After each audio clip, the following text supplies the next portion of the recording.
हम संपूर्ण रूप से पुरुषार्थ करते हैं, मेहनत करते हैं, फिर भी सफल नहीं हो पाते। सारी दुनिया हमारे लिए है, फिर भी वह हमारे काम नहीं आते। सारी दुनिया में जो कुछ भी है सब जीव के लिए है,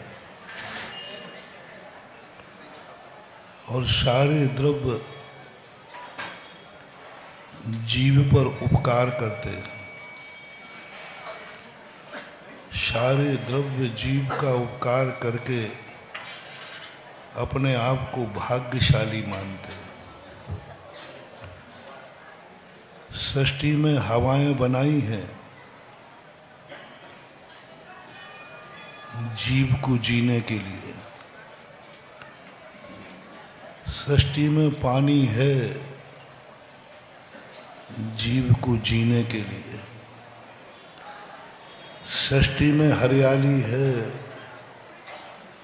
जीव को जीने के लिए, सृष्टि में अग्नि है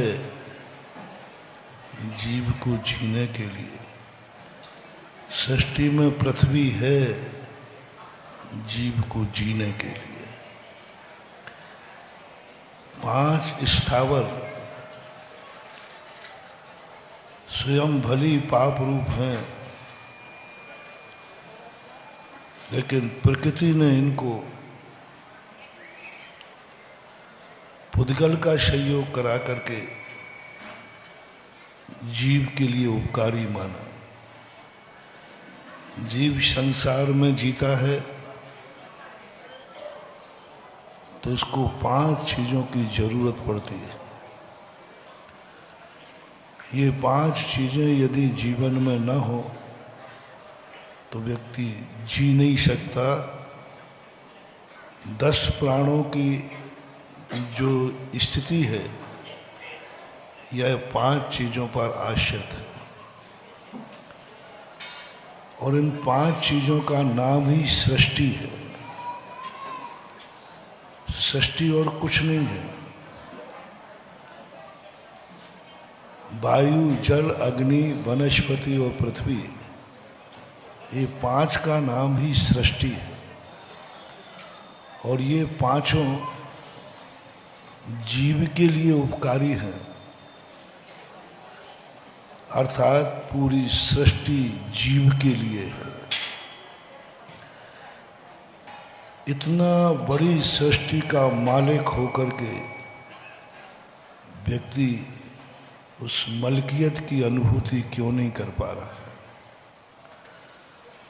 सारी दुनिया उसके लिए है, फिर भी असहाय महसूस क्यों कर रहा है? सब कुछ उसी का है, लेकिन अनुभूति नहीं हो पा रही। एक ऐसा व्यक्ति जन्म जाता है जिसके पास कुछ भी नहीं होता। वो यदि अनाथ हो जाता है तो कोई बड़ी बात नहीं है।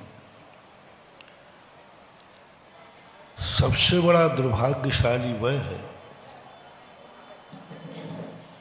जो संसार से सबसे बड़े राजा, सबसे बड़े सेठ का पुत्र होकर अनाथ की अनुभूति कर रहा है। एक वो बदकिस्मती है जो अपने आप में पुण्यहीन होकर के जन्मा, पुण्यहीन कुल में, पुण्यहीन जाति में, पुण्यहीन देश में जन्मा। लेकिन वो व्यक्ति जो पुण्यवान कुल में जन्मा, पुण्य लेके जन्मा, फिर भी वह जीवन में अनाथ की अनुभूति करता है, क्योंकि उसको ये बताने वाला ही कोई नहीं था कि तुम उस कुल में जन्मे हो जिस कुल में सारी दुनिया तुम्हारी थी,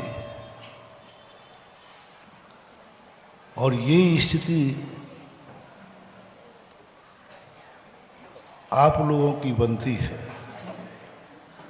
क्योंकि आप लोग महसूस नहीं कर पा रहे हो कि मनुष्य पर्याय में जन्म लेकर के भी उस अनुभूति पर नहीं जा पा रहे हो जो तुम्हारे लिए है, और खास तौर से जैनी कुल। मनुष्य में भी भारत और भारत में भी जैनी समझ लेना चाहिए तुम बहुत पुण्यवान होकर के जन्मे हो।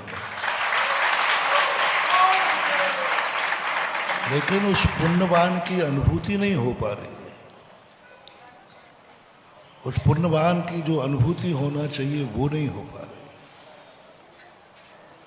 और एक निम्न कुल में जन्मा हुआ व्यक्ति, उसका मूल कारण है जो कल बताया था मंगलगिरी में कि तुम बासा खाते हो। तुम्हें अपने पुण्य पर अहंकार है कि मैंने इतना पुण्य किया कि मैं जैन कुल में जन्मा, मैंने इतना पुण्य किया कि मैं भारत देश में जन्मा। और वह जो व्यक्ति कल बहुत बड़ी बात कही थी महानुभाव,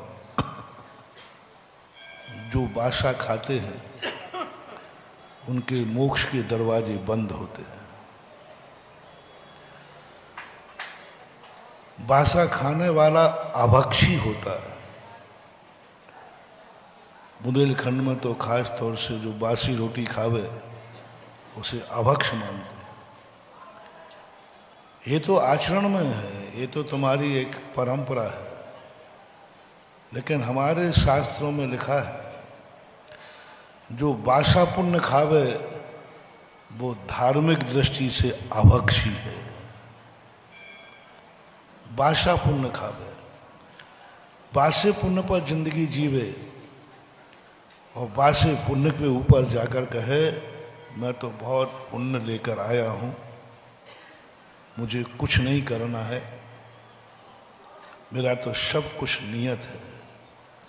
समझ लेना तुम सिद्धांत की और धर्म की दृष्टि से अभक्षी वैसे ही हो जैसे भाषा भोजन करने वाला। बासे भोजन से तो फिर भी तुम बच रहे हो, लेकिन बासे पुण्य से नहीं बच पा रहे। बासा पुण्य दो रूप में आता है।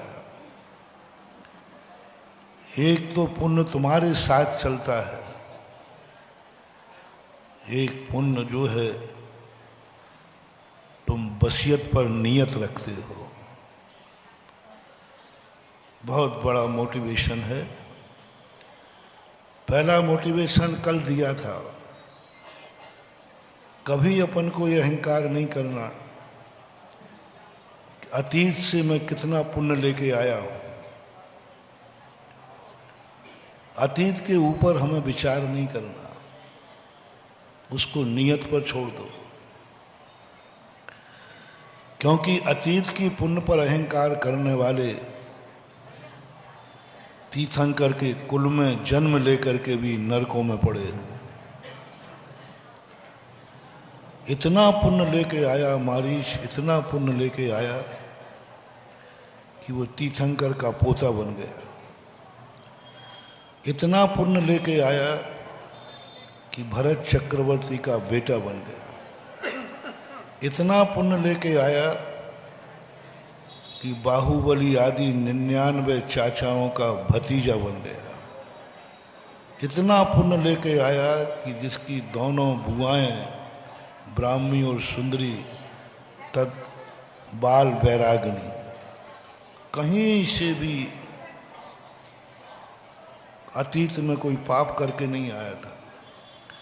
तीर्थंकर के कुल में जन्म लेना जन्म जन्म का पुण्य, किंचित मात्र भी पाप नहीं किया, किंचित मात्र भी।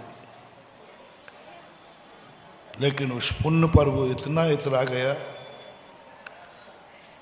अतीत का तो पुण्यात्मा था लेकिन वर्तमान का पापी बन गया।